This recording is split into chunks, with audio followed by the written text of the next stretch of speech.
कई देशों के लिए बड़ा खतरा बन चुका है।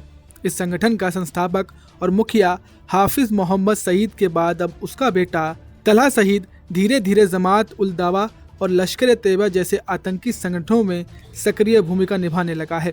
रिपोर्ट्स और खुफिया एजेंसियों के मुताबिक हाफिज सईद की गिरफ्तारी और उम्र के कारण संगठन में जो नेतृत्व का खालीपन आया उसे भरने के लिए तलहा को तैयार किया जा रहा है, जिससे वह अगले मुख्य चेहरे के रूप में उभर सके। तलहा सईद ने न केवल संगठन की रणनीतियों में शामिल हो रहा है, बल्कि फंडिंग, भड़काऊ भाषण और भर्ती जैसे कार्यों में भी उसकी भागीदारी बढ़ रही है।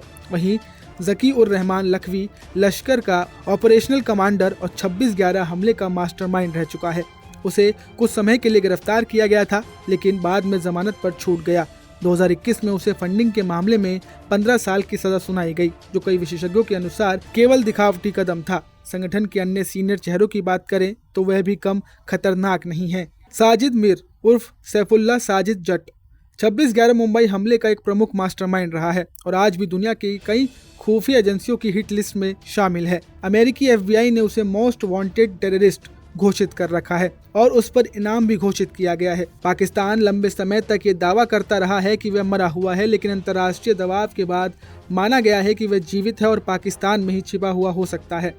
मोहम्मद याह मुजाहिद लश्कर का मीडिया प्रमुख और प्रवक्ता, जो प्रोपेगेंडा और पब्लिक मैसेजिंग को संभालता है। आरिफ कासमानी लश्कर और अलकायदा जैसे वैश्विक आतंकी संगठनों के बीच संपर्क बनाए रखने में माहिर माना जाता है। वह हवाला चैनलों और अवैध फंडिंग नेटवर्क के जरिए आतंकी गतिविधियों के लिए पैसे की व्यवस्था करता है।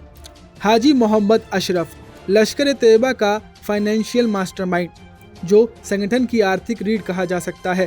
लश्कर ए तैयबा और उसके फ्रंट संगठनों की फंडिंग की पूरी जिम्मेदारी उसी के पास है। वह अवैध हवाला चैनलों के जरिए दुनिया के अलग अलग हिस्सों से फंड्स इकट्ठा करके पाकिस्तान तक पहुंचाने में माहिर है। जफर इकबाल लश्कर का सह संस्थापक, वैचारिक ट्रेनिंग और कट्टरता फैलाने में रहा है सक्रिय। ब्रेन वॉश करने में भी वह मास्टरमाइंड रहा है। 2025 के पहलगाम हमले ने यह स्पष्ट कर दिया है कि अब सिर्फ टॉप लेवल कमांडर ही नहीं, बल्कि मिड लेवल प्रशिक्षित आतंकी भी बड़े हमलों को अंजाम देने में सक्षम हो गए हैं। आदिल ठोकर, जो एक स्थानीय कश्मीरी था लेकिन पाकिस्तान में ट्रेनिंग लेकर वापस लौट चुका था, इस हमले का प्रमुख चेहरा बनकर उभरा। वहीं ऐसे कई संगठन हैं जिनकी आड़ में लश्कर का आतंकी खेल चल रहा है। जमात उद दवा लश्कर का चैरिटेबल चेहरा, जो स्कूल, अस्पताल और राहत शिविरों की आड़ में लोगों को बरगलाता है। मिल्ली मुस्लिम लीग यानी कि MML लश्कर ए तैयबा की एक राजनीतिक शाखा है, जिसे हाफिज सईद ने जमात उल दवा के सॉफ्ट फेस के तौर पर खड़ा किया। उसका उद्देश्य पाकिस्तान में लश्कर की विचारधारा को वैध राजनीतिक मंच देना और लोकतांत्रिक सिस्टम के जरिए कट्टरपंथी एजेंडा फैलाना था। फलाह ए इंसानियत फाउंडेशन, अल मदीना और एयर फाउंडेशन जमात उल दवा यानी कि JUD पर बैन लगाने के बाद उभर कर सामने आए नए मुखौटे हैं। इनका असली उद्देश्य वही पुराना है, लश्कर ए तैयबा के आतंकी नेटवर्क को जीवित रखना, फंडिंग जुटाना और जन समर्थन बनाए रखना। ये संगठन इस बात का उदाहरण है कि आतंकी नेटवर्क सिर्फ बंदूक से नहीं चलते, वे सामाजिक, धार्मिक और राजनीतिक मुखौटे पहनकर लंबे समय तक जिंदा रहते हैं।